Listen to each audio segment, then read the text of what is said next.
आज हम लोग 9 तत्वों पर चर्चा करेंगे। मैं अपनी बात शुरू करूं उससे पहले एक एग्जाम्पल देना चाहूंगी आइंस्टीन का नाम आप लोगों ने सुना होगा। बहुत बड़े वैज्ञानिक थे जिन्होंने बहुत सारे आविष्कार किए, बहुत सारे नए काम किए। जब वो अंतिम समय में मृत्युशैया पर थे तो उनसे लोगों ने एक प्रश्न पूछा कि आपने जीवन में इतने काम किए, इतने आविष्कार किए, यदि अगला जन्म आपको मनुष्य का मिले तो आप क्या करना चाहेंगे? आइंस्टीन ने क्या जवाब दिया? उन्होंने कहा, यदि मैंने इस जन्म में केवल ज्ञेय तत्व को जानने का प्रयास किया, जो जानने योग्य थे, ऑब्जेक्ट्स थे, उनको जानने का प्रयास किया, यदि अगला जन्म मुझे मनुष्य का मिलता है तो मैं जो जानने वाला है, आत्मा जो है, ज्ञाता जो है, उसे जानने का प्रयास करूंगा। कितनी महत्वपूर्ण बात कही। हर आध्यात्मिक व्यक्ति का या हर धर्म दर्शन का अंतिम लक्ष्य यदि हम देखें तो वो होता है 9 तत्व। वो होता है आत्मा को जानना, आत्मा को पाना। अल्टीमेट गोल यही होता है। तो उस अल्टीमेट गोल को हम कैसे प्राप्त कर सकते हैं, यानी उस आत्म साक्षात्कार की दिशा में हम कैसे आगे बढ़ सकते हैं, इसके लिए जैनिज्म में कहा गया कि हम 9 तत्वों को जानें। ये जैन दर्शन की एबीसीडी है। किसी भी धर्म की एबीसीडी को जानना है तो उसके बेसिक प्रिंसिपल्स को जानना है, और जैन दर्शन की एबीसीडी यदि कोई है तो वो है 9 तत्वों को जानना। सबसे पहले आपके मन में प्रश्न होता होगा कि तत्व क्या है, तत्व किसे कहते हैं? तत्व की 2 परिभाषाएं दी गई। तस्य भाव तत्वम, यानी पदार्थ का जो नेचर है, उसके नेचर को जानना तत्व कहलाता है। तत्व की दूसरी परिभाषा दी गई, तत्वम पारमार्थिकम वस्तु, यानी आत्मा का जो परमात्म स्वरूप है, उसे जानने का जो साधन है वो तत्व कहलाता है।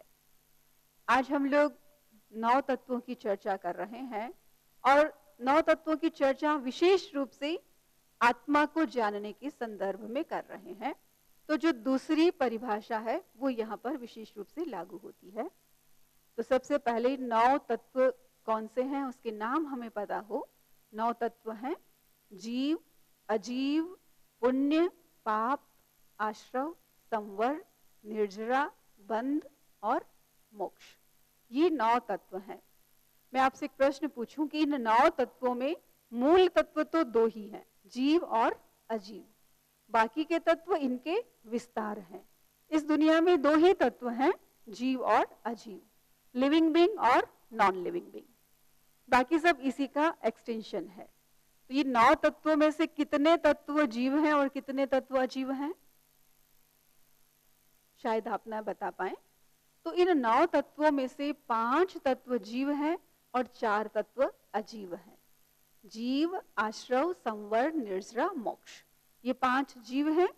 अजीव, पुण्य, पाप, बंध, ये 4 अजीव तत्व कहलाते हैं। तो 1 बाय 1 हम एक एक तत्व की चर्चा करें। पहला तत्व है जीव तत्व। उसकी हम चर्चा करें उससे पहले हमको ये समझना है कि हर व्यक्ति दुख से मुक्त होना चाहता है। दुख क्या है, दुख का कारण क्या है, दुख मुक्ति का उपाय क्या है, और दुख से मुक्त होने के बाद क्या स्थिति बनती है। जैसे आप डॉक्टर के पास जाते हैं तो डॉक्टर सबसे पहले क्या देखता है कि रोग क्या है। आप बताते हैं कि मेरे को डायबिटीज है, मेरे को कैंसर है, जो भी रोग हो। फिर डॉक्टर ये जानने की कोशिश करता है कि रोग का कारण क्या है, किन कारणों से उसे ये रोग हुआ है। उससे पूछताछ करता है, और कारण समझ में आने के बाद वो उस दुख को, उस रोग को दूर करने का उपाय क्या हो सकता है, उस उपाय का चिंतन करता है। और उस कोर्स को करने के बाद जब व्यक्ति रोग से मुक्त हो जाएगा तो उस मुक्त होने के बाद स्वस्थ व्यक्ति की क्या पिक्चर होगी, उसकी इमेजिनेशन करता है। वैसे ही आध्यात्मिक जगत में इन 4 बातों की चर्चा की जाती, क्योंकि हमारा अल्टीमेट गोल है दुख से मुक्त होना।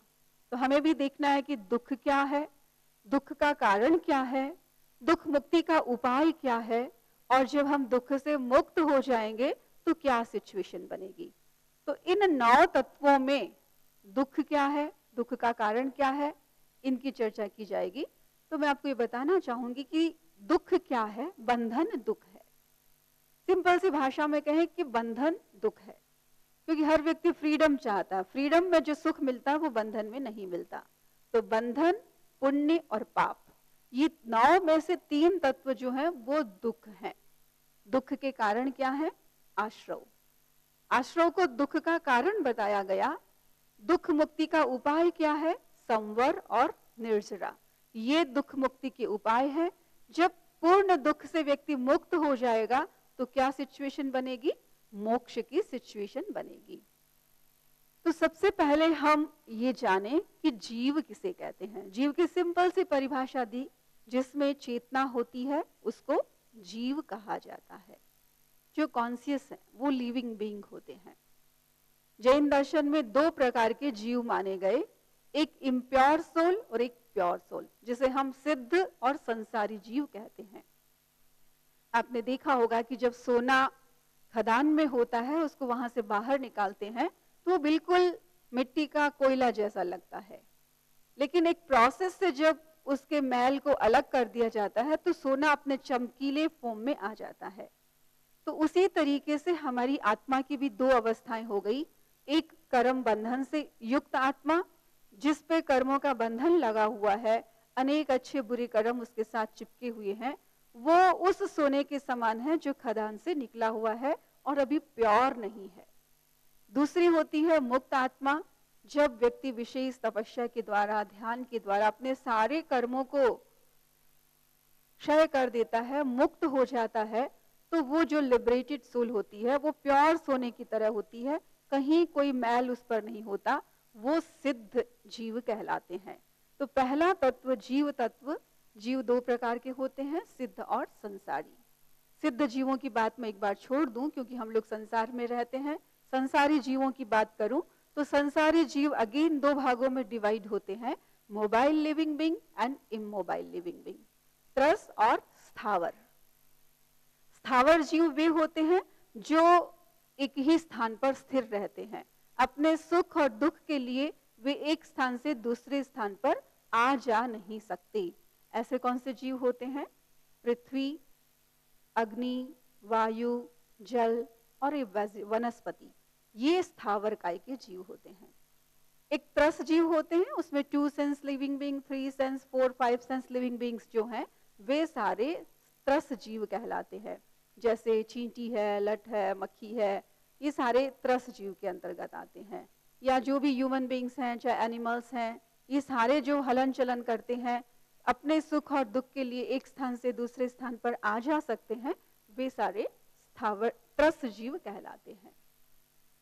एक्चुअल में जीव का जो शुद्ध जीव है उसका नेचर क्या है? उसके भीतर अनंत ज्ञान है, अनंत दर्शन है, अनंत आनंद है, अनंत शक्ति है, जो प्योर सोल है।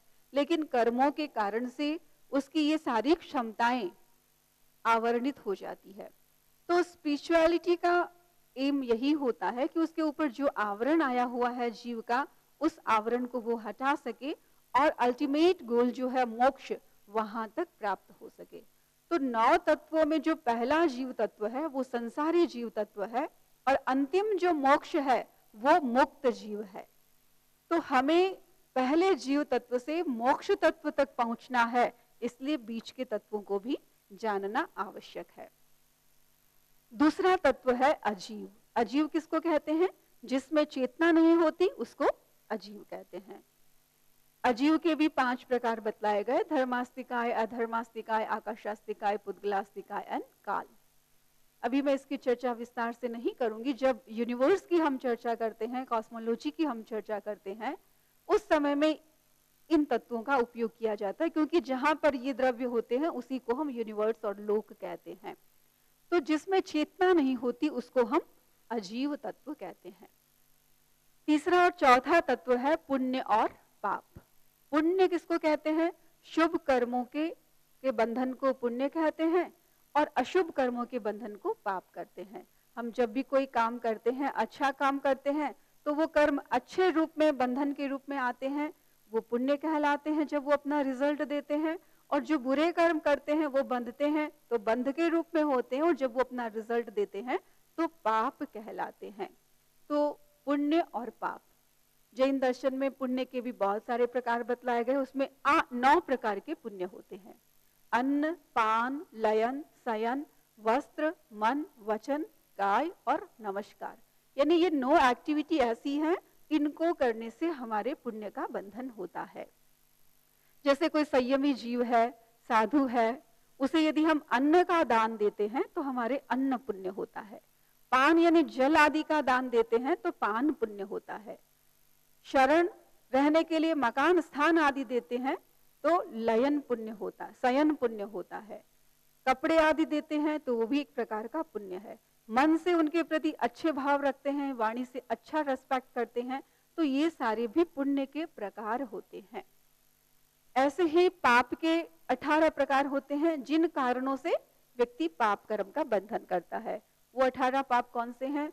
हिंसा, झूठ, चोरी, मैथुन का सेवन, परिग्रह, क्रोध, मान, माया, लोभ, राग, द्वेष, कलह, अभ्याख्यान, पैशून्य, पर परिवाद, रति अरति, माया, मृषा, मिथ्या दर्शन, शल्य पाप। ये 18 प्रकार के पाप हैं। व्यक्ति हिंसा करता है, झूठ बोलता है, चोरी करता है, गुस्सा करता है, चुगली करता है, निंदा करता है, ये सारी जो एक्टिविटीज है, इनको करने से पाप का बंधन होता है। तो हमें पुण्य और पाप, ये 2 प्रकार के तत्व बताए गए। चौथा जो तत्व है वो है आश्रव। आश्रव का मतलब क्या होता है? सिंपल सी परिभाषा हम समझें कि कर्मों के आने का द्वार आश्रव कहलाता है। जैसे जब दरवाजा खुला है तो कोई भी व्यक्ति अंदर आ सकता है, अच्छा व्यक्ति भी अंदर आ सकता है और बुरा व्यक्ति भी अंदर आ सकता है, इंसान भी अंदर आ सकते हैं, पशु भी अंदर आ सकता है। तो वैसे ही आश्रव है वो कर्मों के आने का द्वार है। जब तक ये द्वार खुला है तब तक कर्मों का आगमन होता रहता है और कर्म आत्मा के साथ चिपकते रहते हैं। जैसे कोई नदी है, तालाब है, उसमें छेद बना हुआ है तो उसमें से बराबर पानी आता रहता है। तो वैसे ही कर्मों के आगमन के द्वार को आश्रव कहते हैं।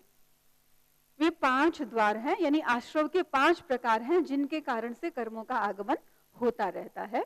उनमें पहला है मिथ्यात्व, यानी जिसका दृष्टिकोण विपरीत होता है वो व्यक्ति कर्मों का बंधन करता है। वो व्यक्ति सही को गलत और गलत को सही समझता है। जो सच्चा साधु है उसे असाधु समझेगा, जो गलत साधु, पाखंडी साधु है उसे वो सच्चा साधु समझेगा।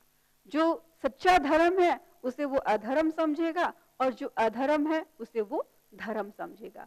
तो इस प्रकार जिसका विपरीत दृष्टिकोण होता है वो मिथ्या दृष्टि होता है और मिथ्या दृष्टिकोण के कारण उसके कर्मों का बंधन होता है। दूसरा है अव्रत, यानी जिसके जीवन में कोई त्याग के भाव नहीं होते, संयम की चेतना जागृत नहीं होती, अव्रत केवल भोग भोग भोग में डूबा रहता है, वो व्यक्ति भी कर्मों का बंधन करता है। इसलिए त्याग के इंपॉर्टेंस को हर धर्म ने स्वीकार किया है।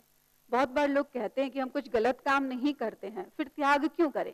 त्याग करने से क्या फायदा? हम झूठ नहीं बोलते, हम चोरी भी नहीं करते, हम हिंसा भी नहीं करते, त्याग नहीं किया तो उससे क्या हुआ? और कर लिया तो क्या हुआ? भाइयों, त्याग करने से बड़ा फायदा होता है। मैं आपको छोटे से एग्जाम्पल से समझाऊं कि मान लीजिए आप किसी किराए के मकान में रहते थे, अब आपने अपना मकान बना लिया, अब आप अपने मकान में आकर के रहने लगे, लेकिन उस किराए के मकान को यदि मालिक को आपने सौंपा नहीं है, आप भले ही अपने नए मकान में रह रहे हैं, तो क्या आपको मालिक को किराया देना पड़ेगा या नहीं देना पड़ेगा? देना पड़ेगा, क्योंकि आपने किराएदार मकान मालिक को मकान सौंपा नहीं है। उसी तरीके से यदि हम कोई गलत काम नहीं कर रहे हैं लेकिन हमने त्याग नहीं किया है तो हमारी अव्रत की चेतना चालू है और उससे निरंतर कर्मों का बंधन चालू रहता है। इसलिए त्याग का बड़ा महत्व बताया गया। तो जो व्यक्ति अव्रती होता है, लाइफ में कोई त्याग संयम की चेतना नहीं रखता, उसके भी कर्मों का बंधन होता है। तीसरा है प्रमाद। प्रमाद यानी जिसकी चेतना भोगों में डूबी रहती है, आत्मा के प्रति जो अवेयर नहीं रहता, उसकी प्योरिटी के प्रति अवेयर नहीं रहता, वो भी कर्मों का बंधन करता है। कषाय आप जानते ही हैं, क्रोध मान माया लोभ यदि बहुत ज्यादा है तो वो कर्म बंधन के कारण बनते ही हैं। और योग यानी मन वचन काया की प्रवृत्ति। हम कोई भी एक्टिविटी करते हैं तो उससे कर्म पार्टिकल्स अट्रैक्ट होते हैं।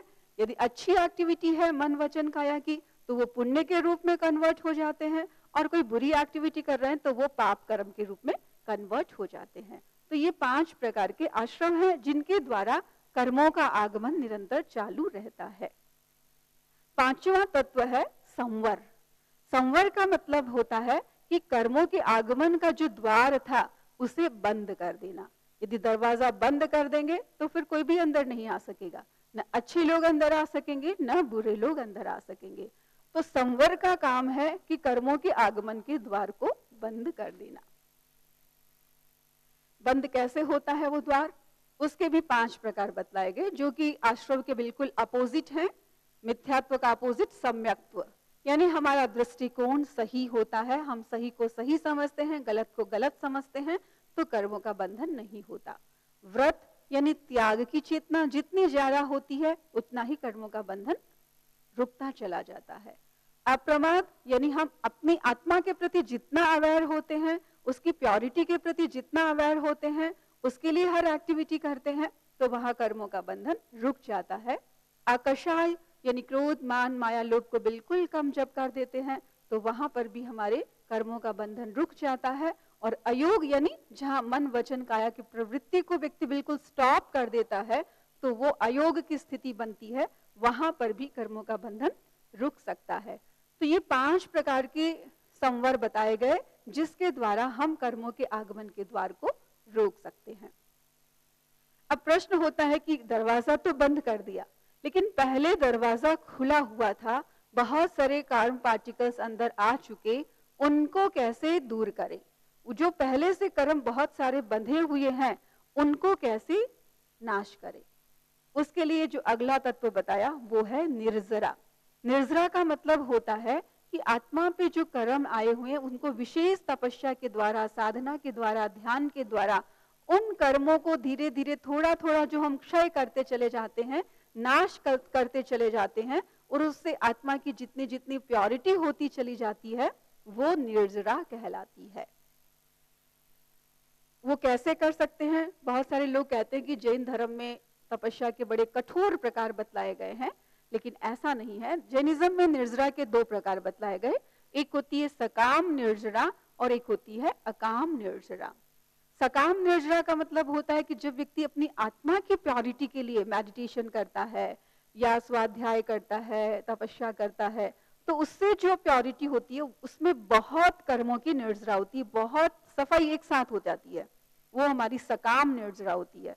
अकाम निर्जरा का मतलब होता है कि जहां हमारी आत्मा की प्योरिटी का कोई इंटेंशन नहीं है, बाई चांस हमने फास्टिंग कर लिया, बाई चांस हमने कष्टों को सहन कर लिया, वहां निर्जरा बहुत कम होती है, इसलिए उसको अकाम निर्जरा कहा जाता है। सकाम निर्जरा हम कैसे कर सकते हैं? निर्जरा के 12 प्रकार जैन दर्शन में बताए गए हैं, जिसमें 6 बाह्य तप कहलाते हैं और 6 आंतरिक तप कहलाते हैं। नाम आप लोगों ने सुने होंगे। 6 बाह्य तप कौन कौन से हैं? अनशन, उनोदरी, भिक्षाचरी या अभिग्रह, रस परित्याग, कायाक्लेश और प्रतिसंलीनता। पहला है अनशन, यानी हम अपने कर्मों की सफाई कैसे कर सकते हैं, आत्मा की प्योरिटी कैसे कर सकते हैं, उसका पहला उपाय बताया अनशन, यानी भोजन छोड़ो, उपवास करो। 1 दिन से लेकर 2 दिन, 10 दिन, 20 दिन, 50 दिन, 6 महीने तक का उपवास किया जा सकता है। तो उपवास करने से व्यक्ति खाने पीने में जो टाइम वेस्ट होता है उसको अवॉइड करके आत्मा की प्योरिटी के लिए समय देता है। तो उपवास करने से हमारे कर्मों की निर्जरा होती है। अब कोई कहे कि भाई हमसे उपवास तो नहीं होता है, तो फिर हम अपने कर्मों की सफाई धुलाई कैसे करें?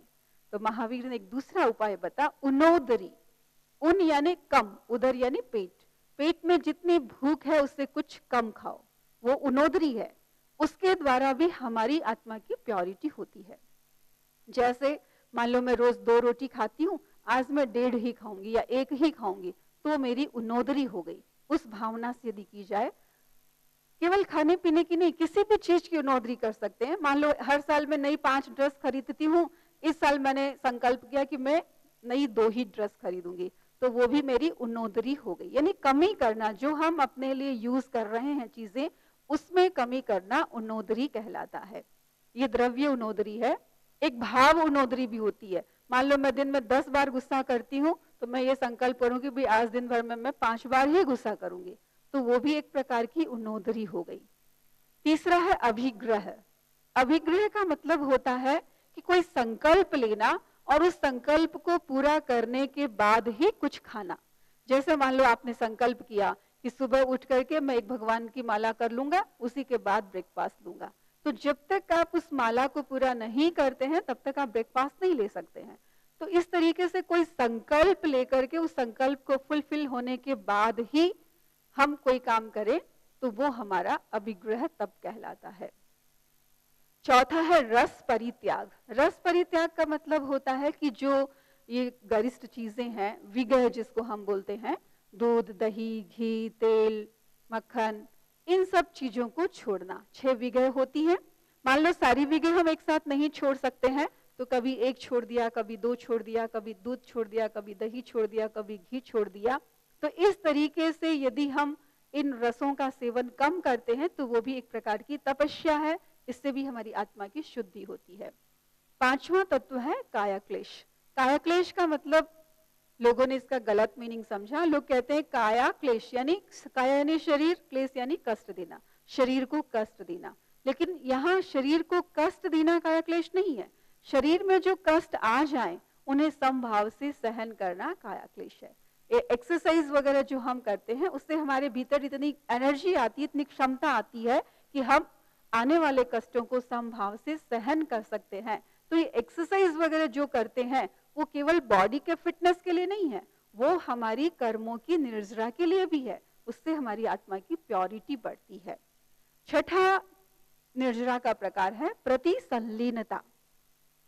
प्रतिसंलीनता का मतलब है कि हमारी इंद्रियां बाह्यमुखी हैं।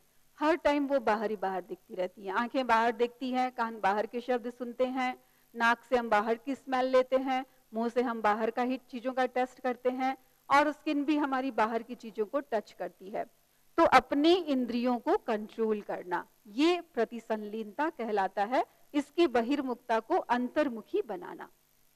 निर्जरा के 6 आंतरिक प्रकार भी हैं, प्रायश्चित, विनय, वैयावृत्ति, स्वाध्याय, ध्यान और व्युत्सर्ग। ये इंटरनल तप कहलाते हैं। प्रायश्चित का मतलब कि हमसे कोई गलती हो गई, कोई दोष लग गया, तो हम उसका प्रायश्चित करते हैं उस दोष की शुद्धि के लिए। प्रायश्चित हम गुरु से भी ले सकते हैं या अपने से सीनियर जो भी हैं उनसे भी ले सकते हैं, और सेल्फ भी प्रायश्चित किया जा सकता है। विनय का मतलब होता है रेस्पेक्ट करना, गुरु का रेस्पेक्ट करना, धर्म का रेस्पेक्ट करना, टीचर्स का रेस्पेक्ट करना। तो बड़ों का सम्मान करना, उनके आने पर खड़े होना, उन्हें सामने लेने जाना, उन्हें छोड़ने जाना, इस तरीके का सारा जो होता है वो विनय भाव होता है। और जितना विनय होता है व्यक्ति का प्रोग्रेस उतना ही होता है, उसकी प्योरिटी उतनी ही बढ़ती है। वैयावृत्य, वैयावृत्य का मतलब होता है सेवा करना, गुरु की सेवा करना, पेरेंट्स की सेवा करना, जो छोटा है अभी जानता नहीं है कुछ उसकी सेवा करना, कोई तपस्या कर रहा है उसकी सेवा करना, कोई रोगी है, बीमार है, उसकी सेवा करना। तो सेवा को भी बहुत बड़ा धर्म बताया गया है और प्योरिटी का एक बहुत बड़ा माध्यम बताया गया है। कर्मों की निर्जरा का एक बहुत बड़ा माध्यम वैयावृत्य होता है। ध्यान, ध्यान कहते हैं कि उपवास के द्वारा व्यक्ति जितनी प्योरिटी नहीं कर सकता, 1 मिनट के ध्यान में वो उतनी प्योरिटी कर सकता है। तो ध्यान का मतलब मेडिटेशन, अपने मन, वचन, शरीर को बिल्कुल स्थिर करना, विचारों को बिल्कुल कंट्रोल करना। तो जितना कंसंट्रेशन बढ़ेगा, मन, वचन, काया की निर्विचारता की अवस्था आएगी, वो ध्यान है। और ध्यान के द्वारा व्यक्ति बहुत कर्मों का निर्जरण कर सकता है। और अंतिम जो निर्जरा का प्रकार है वो है व्युत्सर्ग।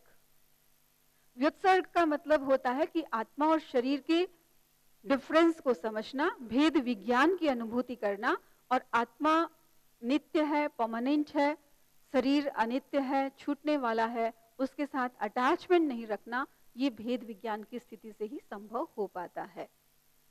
8वां तत्व जो है वो है बंध। बंध का मतलब होता है कि हम जब भी कोई अच्छी या बुरी प्रवृत्ति करते हैं तो कर्म पार्टिकल्स अट्रैक्ट होकर के आत्मा के साथ चिपक जाते हैं। तो आत्मा के साथ उन कर्म पार्टिकल्स का चिपकना ही बंध कहलाता है। ये बंध 4 प्रकार का होता है। यानी हम जब भी कोई प्रवृत्ति करते हैं तो 4 बातें at the same time decide होती हैं। यानी जो कर्म पार्टिकल्स आत्मा के साथ संबद्ध हुए हैं, उनकी प्रकृति क्या होगी, उनका नेचर क्या होगा, वो हमारी आत्मा की कौन सी क्वालिटी को आवर्णित करेंगे। स्थिति यानी वो कर्म पार्टिकल्स कितने ड्यूरेशन तक, कितने समय तक आत्मा के साथ चिपके हुए रहेंगे, कितने समय के बाद वो अपना रिजल्ट देंगे, ये भी उसी समय डिसाइड हो जाता है। और तीसरी बात इंटेंसिटी, जब वो अपना रिजल्ट देंगे तो वो किस रूप में अपना रिजल्ट देंगे, मंद रिजल्ट देंगे, तीव्र रिजल्ट देंगे, क्या रिजल्ट देंगे, ये भी उसी समय डिसाइड हो जाता है। और चौथा है प्रदेश बंध। प्रदेश बंध का मतलब होता है कि आत्मा के पार्टिकल्स, आत्म प्रदेश, और कर्म पार्टिकल्स, कर्म प्रदेश, इन दोनों का परस्पर में दूध और पानी की तरह एक हो जाना प्रदेश बंध कहलाता है। और अंतिम तत्व जो है वो है मोक्ष तत्व। मोक्ष का मतलब क्या होता है कि समस्त कर्मों से मुक्त जो आत्मा की अवस्था बनती है उसे हम मोक्ष कहते हैं। ये कब होता है? जब आत्मा से सारे कर्मों का नाश हो जाता है तो वो मोक्ष की सिचुएशन बनती है। और वो मुक्त जो फिर इस संसार में नहीं रहता, वो इस यूनिवर्स के अपर पार्ट पे लोकांत में, वहां सिद्ध शिला है, वहां पर सारे मुक्त जीव रहते हैं। एक बार जो जीव मुक्त हो गया वो फिर इस संसार में कभी भी जन्म नहीं लेता, उसका रीबर्थ नहीं होता, उसका कोई अवतार नहीं होता है, वो मोक्ष कहलाता है।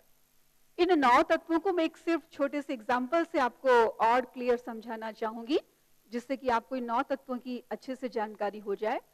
ये पिक्चर आप देख रहे हैं, तो जीव इज द पीपल। जीव कौन है?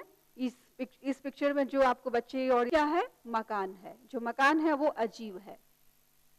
एक साइड में आप देख रहे हैं कि ठंडी ठंडी हवा चल रही है, हल्की हल्की हवा चल रही है, तो जिससे व्यक्ति को आनंद की अनुभूति होती है। तो पुण्य जो है वो उसके समान है। जो व्यक्ति को सुख की अनुभूति देते हैं, आनंद की अनुभूति देते हैं, वो पुण्य कहलाते हैं।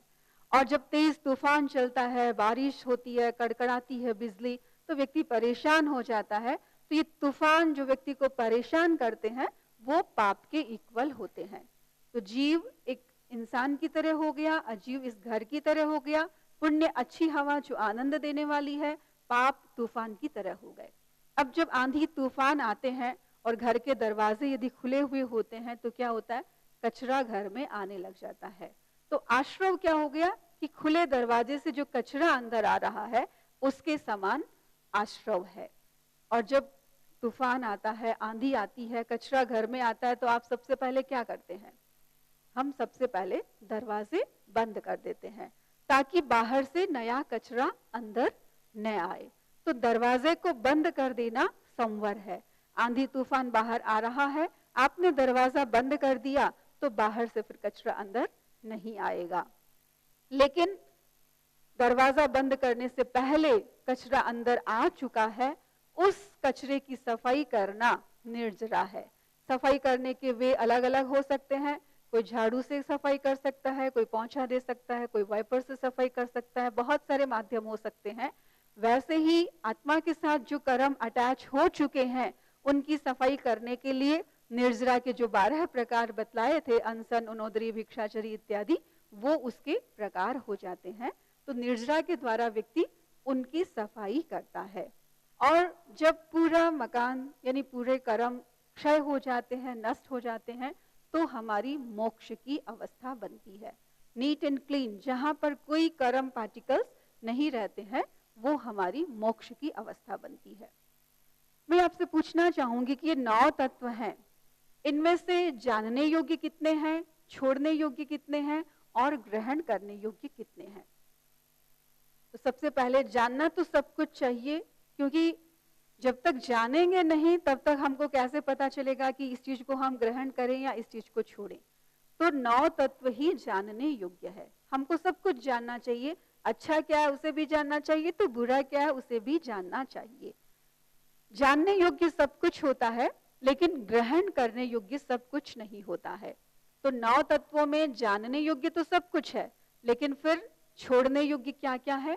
पहला जीव तत्व, जो कर्मों से युक्त है। कर्म व्यक्ति को दुखी बनाते हैं, संसार में परिभ्रमण करवाते हैं, इसलिए पहला जीव तत्व छोड़ने योग्य है।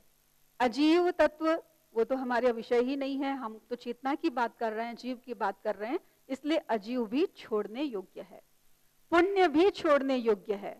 आप कहेंगे कि पुण्य तो अच्छा है, पुण्य से तो बहुत कुछ मिलता है, पुण्य क्यों छोड़े? लेकिन भाइयों, पुण्य भी एक बंधन है, पाप भी एक बंधन है। इसलिए कहा गया कि पाप लोहे की बेड़ी है और पुण्य सोने की जंजीर है।